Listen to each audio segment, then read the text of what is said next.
बिस्मिल्लाहिर्रहमानिर्रहीम। क्या आप भी इस तरह इंग्लिश बोलते हैं, ही लेड इन द बेड? क्या आपको पता है कि लेड का मतलब क्या है?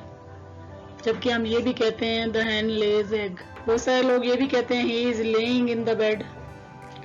तो आप खुद सोचें कि इसका तर्जुमा क्या होगा कि वो बिस्तर में अंडे दे रहा है। या यूं भी कहते हैं ही हैंग्ड हिज कोट, उसने अपने कोट को फांसी दे दी। तो चले आए देखते हैं most common mistakes in English.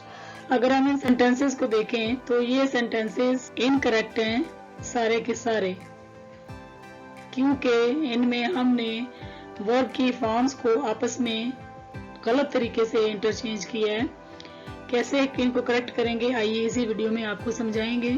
अगर हम बात करें झूठ बोलना की तो इसको इंग्लिश में हम कहते हैं लाई, और सेकंड फॉर्म है लाइड लाइड। उसने मुझसे झूठ बोला, he lied to me, he lied to me। तो ये हो गया झूठ बोलना। लेकिन अगर हम लेटना की बात करें तो लेटना की जो फॉर्म्स हैं वो आपने इस तरह सुनी होंगी, लाई, लेड, लेड। सही बोल रही हूँ ना मैं? लेटना की भी सेकंड फॉर्म लेड होगी, he laid in the bed। तो आपको लगता है कि ये दोनों फॉर्म्स सही हैं। अगर आप ऐसा सोचते हैं तो आप बिल्कुल गलत सोचते हैं, क्योंकि ये दोनों फॉर्म्स गलत हैं। अगर आपने ये कहना हो कि वो बिस्तर में लेटा था तो सेकंड फॉर्म है ले और थर्ड फॉर्म है लेन, लाई, ले, लेन। और ये बहुत जो है ना मोस्ट कॉमन मिस्टेक है। अक्सर स्टूडेंट्स इसी तरह लिखते हैं ही लेड इन द बेड, जो कि इनकरेक्ट है। आप लिख सकते हैं ही ले इन द बेड। अगर आपको इसमें कंफ्यूजन होती है तो इसको एक रिदमिक वे में याद कर लें, लाई, ले, लेन, लेटना, लाई, ले, लेन, लाई, ले, लेन, लाई, ले, लेन। तो इस तरह आप कभी भी नहीं भूलेंगे। और अगर आपने ये कहना हो कि वो सो रहा है या लेटा हुआ है तो वहां पर आप लाइंग का वर्ड यूज करते हैं, he is lying in the bed, जैसा कि आपको पिक्चर में भी नजर आ रहा है। और एक और भी है जो है ले। ले का मतलब होता है लिटाना, बिछाना, रखना। जैसे उसने बच्चे को झूले में लिटाया, he laid the baby या he laid down the baby in the crib। इस तरह ले के सेकंड फॉर्म लेड, लेड, किसी चीज को रखना, लिटाना। he laid the bedsheet on the bed, उसने चादर बिस्तर पर बिछा दी। तो इस सेंस में हम यूज करते हैं ले। पहली फॉर्म है ले, लेड, लेट।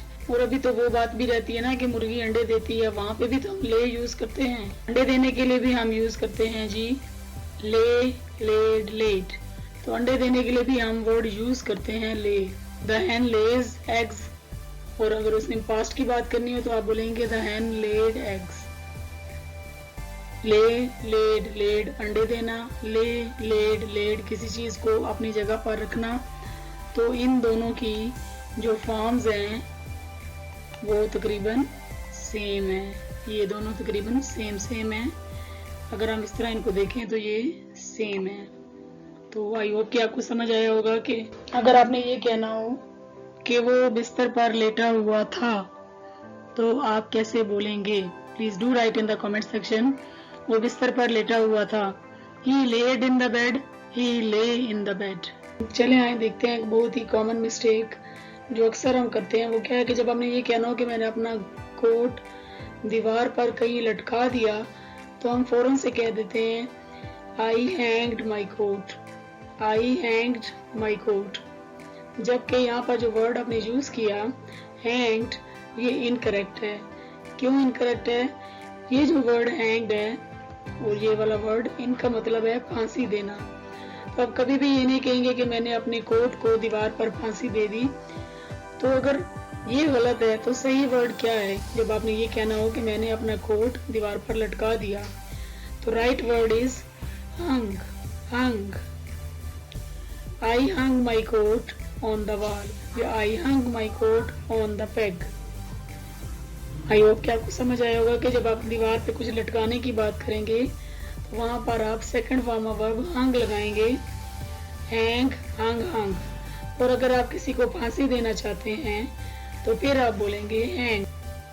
जैसे द क्रिमिनल वॉज हैंग्ड, मुजरिम को फांसी दे दी गई। आई होप कि आपको आज की वीडियो अच्छी लगी होगी। अगर अच्छी एक लाइक तो बनता है।